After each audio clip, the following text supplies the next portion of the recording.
भारत में उन्होंने ऐलान कर दिया 2035 तक वो स्पेस स्टेशन बनाने जा रहे हैं और 2040 तक वो मैन्ड मिशन लेके जा रहे हैं चांद के ऊपर। I will reiterate Prime Minister Narendra Modi's assertion that this is not an era of war.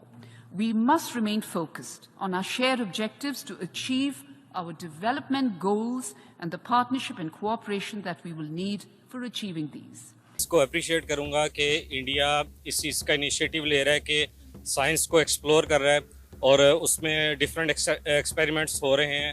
तो एक तो ये चीज़ है कि मैं उनको कॉन्ग्रेचुलेट करना चाहूँगा। और यहाँ पे पाकिस्तान में तो हम जो है वो मार रहे हैं एक दूसरे को, वो पॉलिटिकल स्टेबिलिटी के रास्ते पे हैं। आपका ऑन ग्राउंड एक्सपीरियंस क्या कह रहा था? It is crucial therefore to keep the faith, to keep the conviction in the power of dialogue and diplomacy, which have reliably and always served humanity's progress. अपने होस्ट उनसे मैं खास कर development के हवाले से बातें की तो उन्होंने कहा ये प्रोजेक्ट सिर्फ इंदौर के अंदर नहीं चल रहा, यूपी के अंदर तकरीबन 4 से 6 नए एयरपोर्ट बन रहे हैं। कोई भी मुल्क जो स्पेस में इनोवेशंस कर रहा है या उसमें वो उस दौड़ में पार्टिसिपेट करना चाहता है, तो एक तो उसके कमर्शियल बेनिफिट्स भी हैं, आप कम्युनिकेशन के जराए बेहतर हो जाते हैं, आप उससे पैसा भी कमा सकते हैं। लड़की ने जब कहा कि मैं क्यों अपने कपड़े उतारूं, उन्होंने कहा जी आपने अपने ड्रेस के ऊपर कुरानी आयात लिखी हुई हैं और उसकी आप बेहुरमती कर रहे हो। मैं उन जाहिल लोगों से पूछना चाहूंगा, सिर्फ अरबी पढ़ते हो, अरबी का तर्जमा आपको नहीं आता? कि टाटा कंपनी 365 बिलियन डॉलर की कंपनी है, जबकि मेरे वतन अजीज का टोटल साल का बजट ही 340 बिलियन है।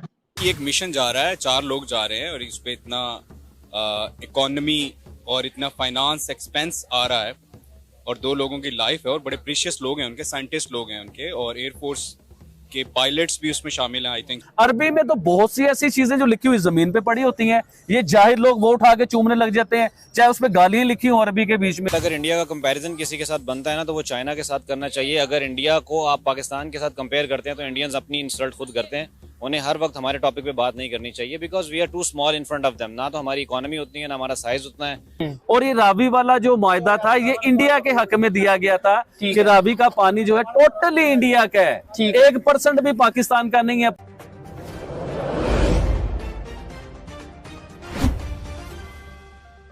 भारत में उन्होंने ऐलान कर दिया 2035 तक वो स्पेस स्टेशन बनाने जा रहे हैं और 2040 तक वो मैन्ड मिशन लेके जा रहे हैं चांद के ऊपर।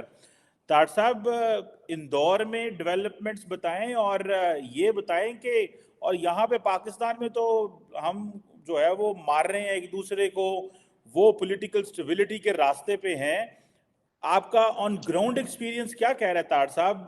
ये जो इंदौर के हवाले से भी बताएं और ये जो मोदी साहब का प्लान है इस हवाले से भी कुछ शेयर करें सर। शीमा साहब, मेरा आज से तकरीबन 5 साल पहले जो पिछला ट्रिप था और उसको मैं उस 5 साल को और उसके बाद होने वाली सारी डेवलपमेंट को मैं उस लेंस से देख रहा हूँ। मैंने न्यू दिल्ली को भी उसी लेंस से देखा है और मैं इंदौर को भी उसी लेंस से देख रहा हूँ। जिस तरह आपको मैंने बताया, सबसे पहले मैं जब उतरा हूँ वहां पे, तो वहां पे उतरते ही जो मुझे सबसे बड़ी, जो पिछली दफा नहीं थी मेरे ख्याल एयरपोर्ट पे, देवी अहल्या बाई होलकर का सामने एक पूरा म्यूजियम टाइप, उनकी तस्वीर, उनके स्टैचूज, वो सारी चीजें इंदौर के हिस्टोरिकल, और उनका बहुत बड़ा नाम है। यहाँ जो हॉस्पिटल है वो उसका नाम भी देवी अहल्या बाई होलकर, और यहाँ पे एयरपोर्ट का नाम भी यही है, यूनिवर्सिटी का नाम है, हॉस्पिटल का। उनकी एक होलकर फैमिली की एक पूरी एक डायनास्टी मौजूद है यहाँ पे। लेकिन सबसे पहले जो आपने बात की कि निकलते ही पहला जो साइन वेलकम करता है एयरपोर्ट से बाहर कि द इंडियाज क्लीनेस्ट सिटी, और 6ठी दफा इंदौर ने ये टाइटल लिया है कि क्लीनेस्ट सिटी। बल्कि कल मैंने फर्स्ट हैंड जो एक्सपीरियंस किया है कि जब मैं डाउनटाउन घूम रहा था तो वहां पे ट्रैश रिमूवल की एक गाड़ी फिर रही थी, जिससे लाइव लोगों को रिक्वेस्ट और जुर्माने की धमकी दी जा रही थी कि आप अगर ट्रैश फेंकेंगे तो जुर्माना किया जाए। 2015 में मूवमेंट शुरू की गई, 3000 से ज्यादा डस्टबिन लगाए गए और वो तकरीबन 5000 मीटर की दूरी पर उन्होंने उसको रखा ना, 500 मीटर के, हर 500 मीटर के ऊपर एक डस्टबिन लगाया। Home to home trash pickup किया गया। जो अचीवमेंट उन्होंने की है कि उन्होंने वेट और ड्राई ट्रैश को अलग अलग किया उसको, और उसके बाद तो सबसे ज्यादा वेस्ट उन्होंने एक वेस्ट डिस्पोजेबल अपनी उसकी वेस्ट मैनेजमेंट को उन्होंने इनकम के तौर पे इस्तेमाल किया, और मैं आई वाज शॉक्ड। के बाजार में खड़े होकर उस लड़की को कह रहे हैं कि अपने कपड़े उतारो।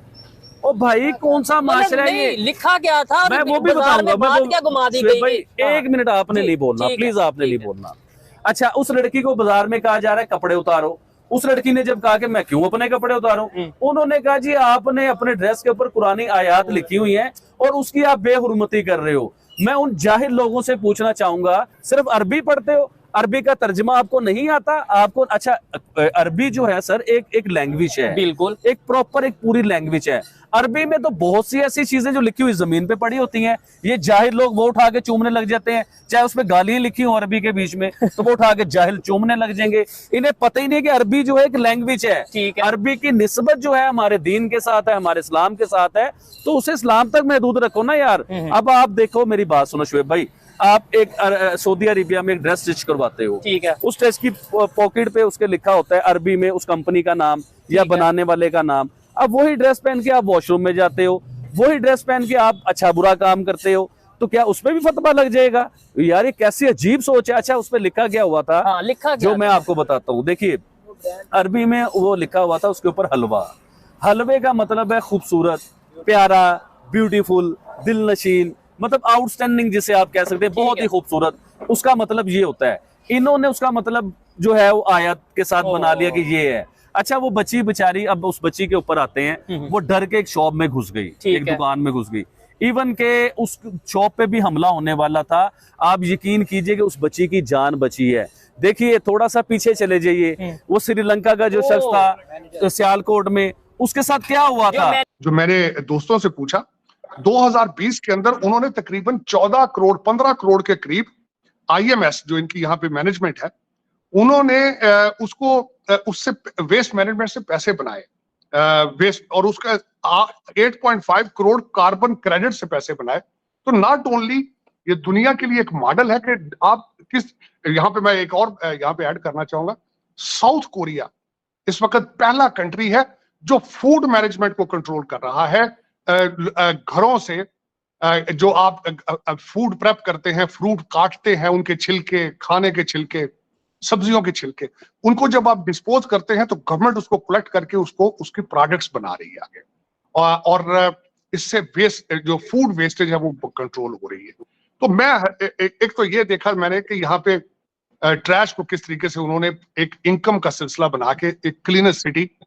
लेकिन यहाँ पे ये जरूर मैं बताना चाहूंगा, गवर्नमेंट तो एक पॉलिसी बनाती है, गवर्नमेंट ने सिर्फ 3000 डस्टबिन बनाए हैं, उसको इस्तेमाल तो लोगों ने करना है।